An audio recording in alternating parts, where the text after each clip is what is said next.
আমাদের জামাই ষষ্ঠী এখনো শেষ হচ্ছে না, জামাই ষষ্ঠীর 2 দিন পরেও এখনো জামাই রান্না করছে। কি রান্না করছে আজকে? আজকে একটু মটন কষা করব আর সাদা ভাত। মশলাটা কষাচ্ছি। এই যে আলু ভাজা হয়ে গেছে, মটন এখানে সেদ্ধ করে রাখা হয়েছে, আর এখানে মশলাটা কষানো চলছে।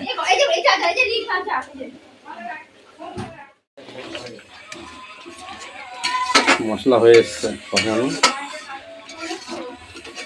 তারপরে মটনটা দিয়ে দেবো।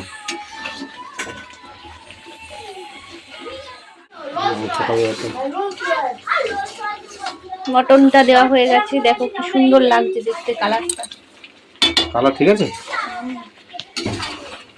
মটনটা কষা খাওয়া যায় না। রান্না হয়ে যাওয়ার পরে আমরাও আর দেরি করিনি, বসে পড়েছি খাওয়া দাওয়া করতে। আর আজকের মেনুতে আছে টক ডাল, ভেন্ডি আলু ভাজা, আর তার সাথে এই যে লাল লাল ঝাল ঝাল মাটন আছে। মাটনটা কিন্তু সত্যিই খুব ঝাল হয়েছিল। তো